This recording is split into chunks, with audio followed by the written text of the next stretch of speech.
chords.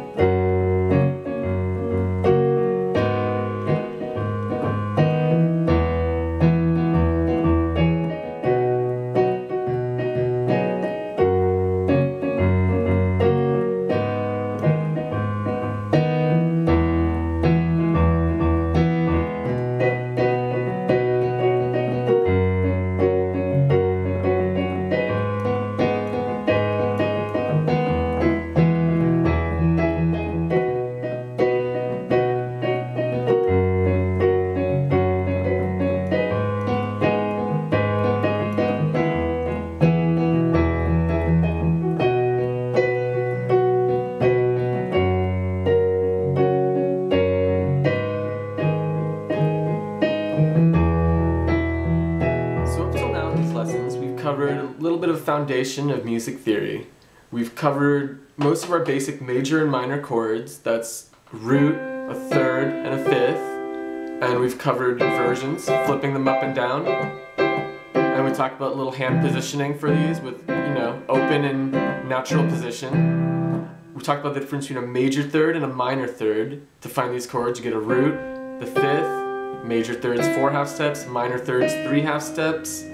The fifth always matches the root as far as white keys to white keys, black keys to black keys, except for B has an F sharp, B flat has an F. We talked about intervals, the distance between any two notes, second to third, fourth, fifth, all the way up to an octave. We covered just a little bit of basic left-hand accompaniment. Mostly we just talked about octaves and fifths in the left hand, and we did some basic patterns in both hands just to fill in music. So what we're going to do today is apply what we've learned in the previous lessons to just how to figure out how to accompany a song using just the chords.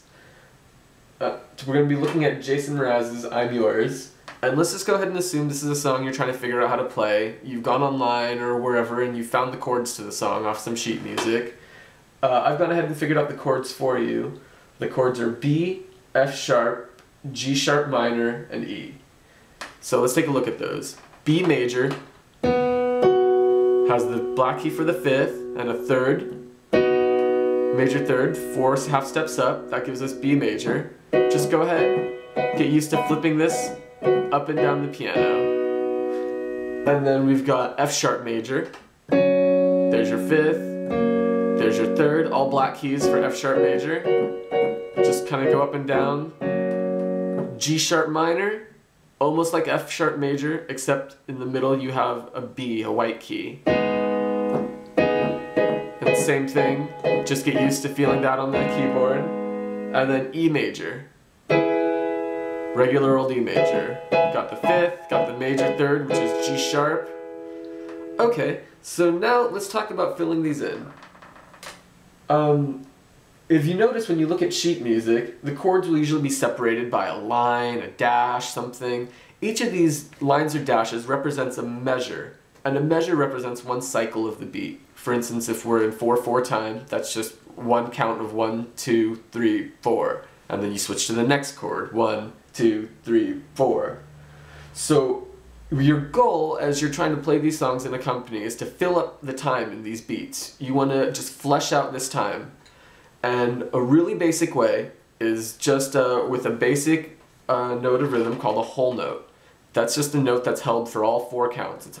So for instance, if the first chord of the song is B major, I'm just going to grab a B major. And then I might grab an octave in the left hand and just play 1, 2, 3, 4.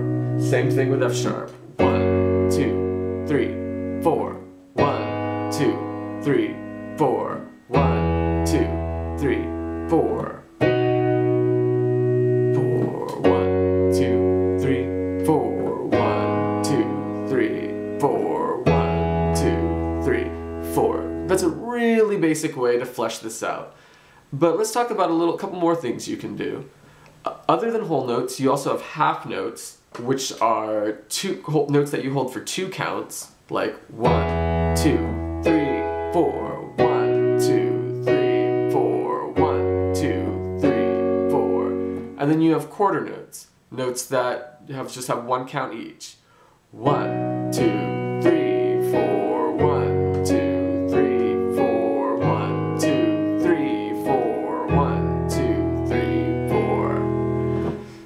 Okay, so those are pretty much our options right now. Let's stick to the basics for this first one. So you're going to be sticking on the beats. We're counting 1 to 4 on each of these chords, and on each count you can either play or hold a note through or not play, but we're sticking right to these beats. And what we're going to do, let's go ahead and take the first chord, B. Just let's picture your whole piano. We're going to pretend that the whole piano has the B major chord. The notes for the B major chord are lit up and everything else is dimmed out. These are called the chord tones. This is what we're going to just call safe and on limits while we're doing B. So for the 4 counts of B, we're just going to try to fill in the space, playing either whole notes, half notes, or quarter notes. You can let your right hand play any notes you want, 2 at a time, 3 at a time, 4 at a time, so long as it's one of these notes. If your left hand wants to stay safe, stick to octave or fifth, and just play whatever comes down. We'll start with whole notes. 1, 2, 3, 4, 1, 2, 3, 4, 1, 2, 3, 4, 1, 3. And as an exercise, just go through this a couple times, and each time just try to see if you can grab something different in your right hand. You want to get used to just being able to snap to the chords. 2, 3, 4, 1, 2, 3, 4, 1, 2, 3, 4. Then you can start varying your accompaniment. You can start mixing up quarter notes and half notes. You can play like 1, 2, 3, 4, 1, 2, 3, 4, 1, 2, 3, 4, 1, 2, 3, 4, 1, 2, 3, 4, 1, 2, 3, 4, 1, 2, 3, 4, 1, 2, 3, 4. And so long as you're sticking to chord tones, everything's going to be safe and work. The most important thing is to keep the beat going, whether you're tapping your foot, nodding your head, counting out loud. You want this beat cycle to keep going smoothly. 1, 2, 3, 4, 1, 2, 3, 4. So long as that keeps going, no matter what, it's really going to sound okay and not too awkward. Things only start sounding awkward when the beats start slipping. Okay, so once you've gotten used to doing that, other than just playing whole notes on octaves or fifths with the left hand, you can also just vary the left hand in the same way. For now, to keep it basic, do stick to octaves and fifths, but you can play the left hand up and down like 1, 2, 3, 4, 1, 2, 3, 4, 1, 2.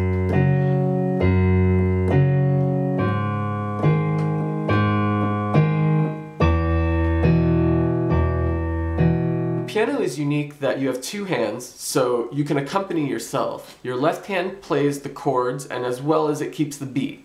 So your left hand can also emulate a drummer. You can kind of just play whatever the beat is to the song with your left hand, like 1, 2.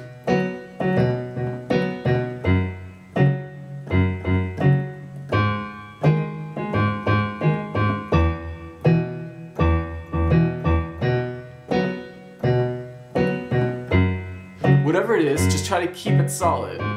The beat is actually the most important part, even more so than the chords your right hand's playing. So take the time to get your left hand used to keeping time while you play your right hand over it. It's tricky at first, but just take it slow, start to meld it together, experiment with what works for you. So other things your right hand can do, apart from blocking these chords, we can also break them up, which is known as an arpeggio. You can just play up and down these chords in any order, single notes. Remember what's on limits, just pretend that all the keys to the chords are lit up. You can play up and down, you can skip some, you can go up 2, back 1, you know, it's up to you. Most songs have their melodies built around chord tones. For instance, the chorus to this song is literally built just around these chords. Here's B in second inversion, just down the chord and back up, F sharp in root position, G sharp minor, and then E major.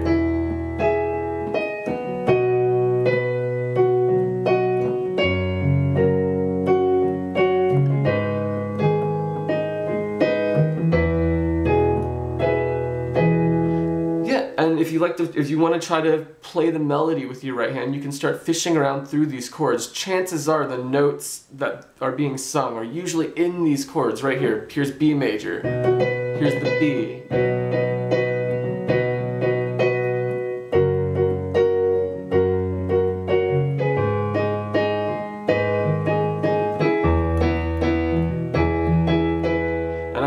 just to the chord tones there and not walking out of them, but right there you can already see most of the notes of the melody are sitting right in these chords. So just take the time, experiment, block around, walk around. Most importantly, remember, just count, keep these chord changes happening on time, start simple, and just familiarize yourself with these chords.